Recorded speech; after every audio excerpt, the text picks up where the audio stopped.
Ándele, ahora sí. Bueno, antes que nada, amigos, muy buenos días. De repente, bueno, a uno le invitan a conducir este tipo de eventos y pues no puedes creer que es trabajo porque pues yo soy fan, ¿no? de la saga como muchos de ustedes. Antes que nada les quiero decir que la idea de esto es que hagamos una especie de charla. Yo tengo muchas preguntas de distintos medios de ustedes y voy a estar como moderador en esta ocasión, y también hay compañeros de la prensa de toda Latinoamérica que han enviado las preguntas. Entonces la idea es que hagamos una especie de pimponeo y que se ponga esto interesante. Lo que nos trae aquí es la Casa del Dragón. Sin duda alguna, desde mi punto de vista, estuve en la Comic Con el fin de semana pasado y en cuestión de televisión, pues fue el evento a presentarse y siento que es el evento de la temporada. Van a poder ver el primer episodio el próximo 21 de agosto por HBO Max. Y para esto, pues tengo el honor de presentarles a dos de los actores que participan en este serial. Soy muy fan de uno de ellos en particular y ustedes lo saben por la serie de Doctor Who. Y entonces es un honor de verdad que nos acompañe el señor Matt Smith, quien interpreta a Daemon Targaryen en La Casa del Dragón. Welcome to Mexico City, Matt. Welcome.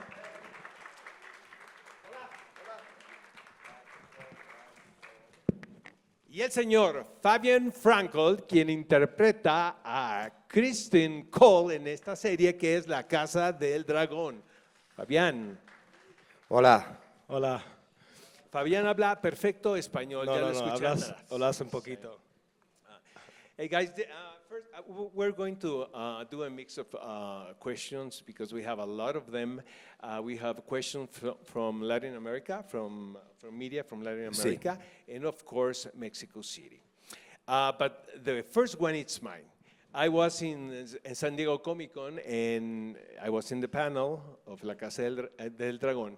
George R. Martin was in the panel actually. And he said he saw 9 of the 10 episodes of this series, and he was very happy with them. Does it matter, as an actor, to have the approval of the creator of this whole universe? Matt. Well, yeah. I mean, ideally, you want him to like it, because if he doesn't, it's a bad start.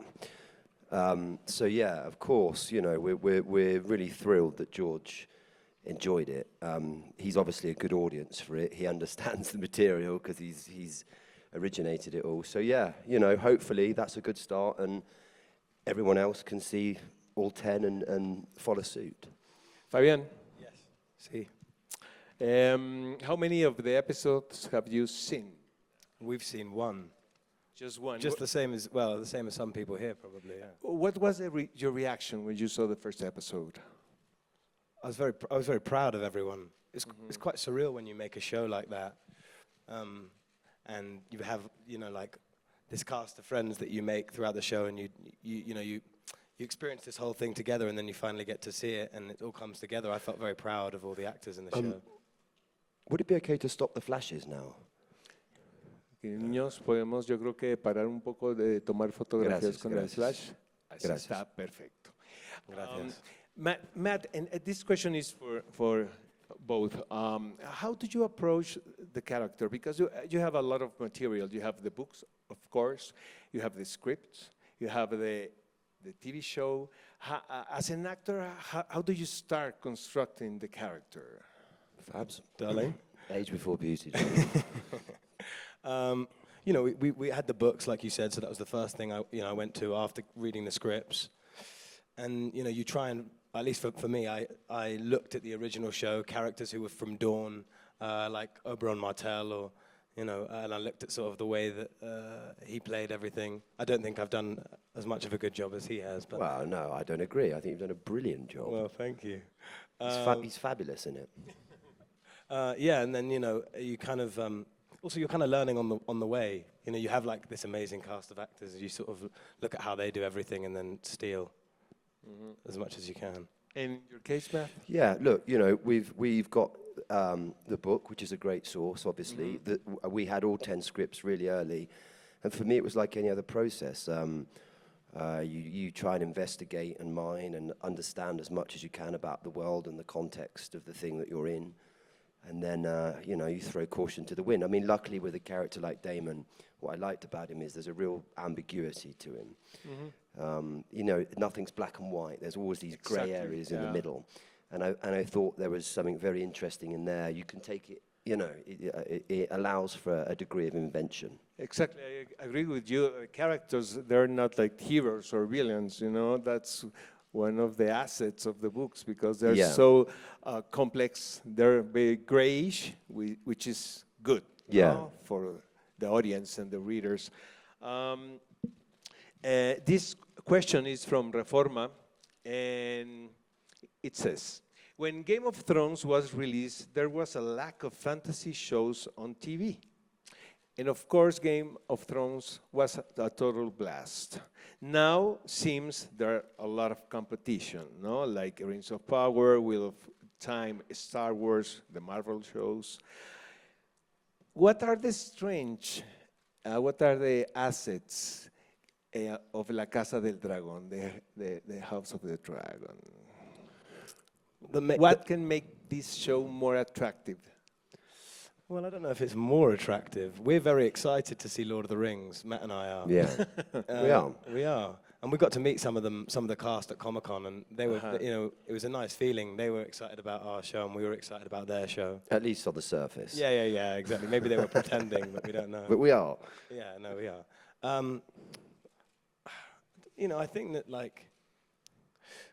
our show has an amazing cast. It really does, and especially as a young actor, sort of starting in my career, to get to work with the likes of Matt and Reese and Paddy and Eve Best and Steve, actors that that I've looked up to from when I started acting. I think the acting's really good. I do, having seen it, and I can't speak for all the other shows, but I do think that it's a really special cast that we have assembled for this show. I had the chance to saw Eve Best on stage. She's wonderful. Yeah, amazing. She's amazing actress. Wonderful, yeah. It was Eugene O'Neill plays something like that in London, but it was great. Well, the feeling in the panel in Comic-Con, for me, it was a sense like you guys were a family. You always were staring at each other. The questions were very bizarre, of course. But it was a feeling that it was a sense that you made a family in the show. I think we really did. I think there was a real sense of camaraderie that came, because it's a long shoot. It took a year. It was grueling physically, mentally, creatively. And, I think on some level the dynamics of art have imitated life, or life has imitated art, whichever way you want to look at it. And there is a real sense of family and team, and led by Paddy, really, and we laughed our asses off, because you need to, because the material is so dark. You have to be funny, You've got it, man. On day by day. Sometimes we laugh too much. Yeah, the schedules are hard, of work. Yeah. Tomatazos is asking this. In Game of Thrones, we saw different family dynamics. The union of the Starks, of course, and the fragmented of the Lannisters. The Targaryens are the only ones we didn't meet. How would you describe the family dynamics of the Targaryens? Well, the family dynamics of the Targaryens are deeply, deeply complicated. I suppose what's interesting about them is, on one level, they're extremely complicated. They're doing quite extreme things. I mean, you've read the books, you know the lengths that some of the characters go to within the family, outside of the family. They're a strange bunch, but on the same, sort of by the same breath, they're a very normal family, and that's what we're honing in on, is the kind of the domestic nature of them. And our show's slightly different to Thrones. That was like bouncing around lots of different worlds. This is a much more localized story about, essentially, a couple of families. And for you, Fabien, how can you describe the dynamics of the family, of the clan? Well, from the outside, because I'm not a part of the Targaryen family per se, they're a pretty messed up bunch, to be honest. They need a lot of therapy. Yeah, we talked. They need a lot of they need a lot of therapy. that. Yeah, Matt thinks there should be one episode where they just go to family therapy and see Just how that group goes. therapy for an episode. Which I would pay a lot of money to watch, I'll say that. Without giving spoils, there was a certain scene favorite of yours in this season. Well, I mean, in the first episode, you'll see that me and Fabien. It's not giving anything away by No, saying I don't think that, is so. it? Yeah, No. Have they it? seen it? Well, I don't know. No, maybe I shouldn't give too much away. But well, needless to say, me and Fabs have a really great scene and sort of composition of scenes in the first episode, which was good fun because it was really physical. Yeah. We have a fight basically. I'm not giving too much away there, am I? No, I don't think Maybe so. I am. Oh well. Yeah. And Fabien, for you?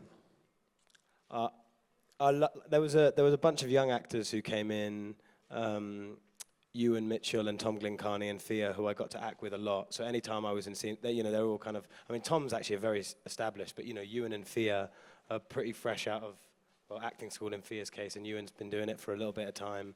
But I thought, anytime I got to act with them, I really enjoyed it a lot.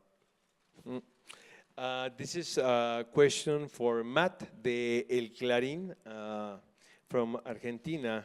Matt, the Targaryens are beings, how to say, quite particular, singular. What do you think are the essential characteristics which are transmitted in their genes from generation to generation? Could I ask you to repeat the word before characteristic? The essential characteristics. The essential characteristic of the dynasty, of the Wow. Targaryens, and what do you think it passes from gene to gene? Well, there's a theory that when a Targaryen is born, they say you can flip a coin, and on one side is greatness, and on the other side is madness. Now, in Daemon's case, I think the coin is still in the air, and it hasn't even landed, and it's in some sort of strange vortex. But I think in that greatness and in that madness, a lot is passed down. You take Viserys, for instance, and there is a sense of greatness to the way he rules, his power, his generosity, but I think what's passed down is a ruthless violence, to be honest, in the Targaryens. I think all of them sort of have that in them somewhere. Yeah. I know dragons play a big part in this story. Can you explain technically, as an actor, how do you ride a dragon? Well, they put you on a plinth, which is about 20 foot in the air, and it's sort of like a mechanical bull that you get in a pub or a bar, whatever. And then it's on sort of animatronics, as it were, and they can move you around with a remote control. So you're doing this. And then they fire a load of wind and rain at you, and, you pretend you're on a dragon. It's pretty much like that. It's quite good fun, actually. I know you came from a very rich theater background. I had the opportunity to see you in American Psycho. Oh, did you? Yeah, I was there. I was in the theater. What? Yeah. And I don't know in your case, Fabien, but for me, also the sense of this story, it's very Shakespearean. That's very true. Seems like it's a tragedy, with action. Does being an actor trained on the stage helps in some way to deliver your characters in this type of productions? Matt and I both came from theatre. Matt has done a lot more than I have, but I did do drama school, I guess, for 4 odd years. I'm older than you as well, that's why. Well, just. Yeah. I think that it helps a lot. And there were these really amazing long group scenes where all the cast are together, and I think that there's a rhythm to those scenes that is very theatrical. And in order to sort of like hit the beats of the scene, in our case, we had a lot of really good theatre. Paddy's done theatre, Eve's done theatre, Reese has done theatre, Matt's done theatre. A lot of the young actors all came from theatre, so there was definitely a feeling of understanding that rhythmically there is a certain beat that needs to be hit every time you're doing a big group scene, and I think that theatre helped a lot, certainly in my case. Having seen the first episode, how different is the tone from the first series to this one? Well, look, we're not reinventing the wheel with this, It's almost like, it's almost like a kind of second album for a band. You Second know? album It's of like a second album for a band. yeah. We're A very good second a album. very good second album, maybe even a better second album, you never know. We're trying to deliver the hits, but we're trying to create something original. But, you know, I think tonally it's in the same world, but there's a different set of actors, it's a different story, it's set 200 years before, or whatever it is, 170. So invariably things are going to feel a bit different. And it's about a family that we've not explored.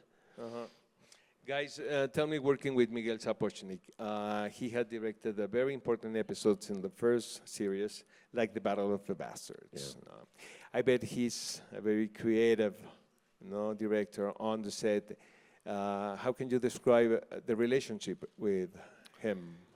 You know, he knows exactly what he wants, which I think, as an actor, is a kind of a dream, because you're not going in there. There's an element of wanting to figure things out for yourself, which he lets you do. But when he's directing, he knows exactly where the camera's going to be. He knows exactly how he wants the scene to play out. And then within that space, I said a thing to Matt earlier. It felt a little bit like working with Miguel. It was like we got given the lyrics, but we got to write the melody. That's what it felt like. And for you, Matt? Yeah, I think he's put it very aptly. I think he understands how to deliver that show really, really well. And I think you'll see from his episodes, he's directed them with real flair. I'm trying to be careful not giving spoils on the story. But as Americans say, in a nutshell, how can you describe each one, your character, and what they play in this game? Well, how would you describe Chris? There's a Criston lot Cole? there's a lot still to come for Criston as the season goes on. I can't say too much, but I think that he becomes a very integral part of the Targaryen rise to power, and similarly to Matt, his coin is still in the air, and he's falling on either side throughout the show. Yeah. And for you, Matt? Well, look, Daemon is, which is why I was interested in playing him. He's intensely complicated. I still don't really think I know him now or quite where he's going to go. And I guess what I loved about it was it's like he's walking on a knife, not even on a knife's edge. It's like he's walking on the blade of a knife. And at any point, he could fall that way or he could fall that way, and he could slice himself on the way down and then sort of crawl back on the knife, make his hands bloody. You know, it's all about violence and blood and madness. But deep down, I think there's something so fragile about the idea of someone trying to balance themselves on this blade for the whole of their life. I think he's a deeply fragile person. What can we expect of House of the Dragon, like Casa del Dragón, as an audience? Well, look, I think we've tried to create something that has scale, that feels original, like I said, that delivers the hits. You can expect dragons and blonde wigs and, you know, backstabbing and violence and lust and love and, you know, war, fear, pain, all the stuff that you got and you enjoyed in Game of Thrones, I think is evident here, just told through a slightly different lens. Fabien? What do you think, Fabs? It's hard to follow on from that. I think you can expect a great deal of violence and a great deal of love, and I think that is what the center of the show is. I think it's about violence and love, ultimately, between the characters. Doing this series, did you guys, in any point, have this sense of expectation of the audience, you know, like a pressure in some way? Because the audience can be very difficult judge. You know Yeah, what I mean? of course. The ending of Game of Thrones was very controversial. And some people even think that maybe these series are going to explain some things that were kept on the air on the first one, you know what I mean? We're not going to give away anything, you know, spoils, but the audiences are expecting some scenes can connect to the Game of Thrones series. Can we expect something like that? Well, I mean, I wouldn't want to speak too much to that. I think, you know, obviously we're set a long time before a Game of Thrones. We're telling a different story about a different family. But look, the pressure from the audience is a good one. The fans are really passionate. They follow it. They've followed it. It's, you know, they own it to a certain degree. And we've really tried our best to create something that we feel will be entertaining for them. Now, whether it is or it isn't, it's not really up for us to decide. That's up to you guys and to them. And, you know, fingers crossed it is. But if it isn't, we'll dust ourselves down and fight another day. Being in Comic-Con and watching these panels, I was also in The Sandman and other shows. For me, it was very emotional because we were living difficult times, you know what I mean, with the COVID thing. And doing this type of production in this scale, it's so hard, you know. Can you explain a little bit how it was the day-by-day shooting of La Casa del Dragón? Well, you know, like everyone here is wearing a mask over half their face. It's a weird feeling to step onto a set, and so much of what we experience as actors day to day is interacting with crew, interacting with each other, and getting to know everyone through that way. But here you've got just, you know, half their face, which makes for a difficult thing. But I thought the COVID team were amazing on our show. And, you know, at Leavesden, they had their own testing site, so everyone was getting tested the whole way. But I think we felt incredibly lucky to be working. So many of my great friends who are incredibly talented actors haven't worked for 2 years or lost jobs, roles that they should have played and weren't able to, or plays that were cancelled. So I think I feel incredibly lucky to have been able to work during this pandemic and to have been on a show that enabled us to you know, have a career at this point when so many people haven't. And for you, Matt? Yeah, it was challenging, but, you know, I sort of echo what Fabien says, really. It felt like a privilege to be working, but it made it more difficult.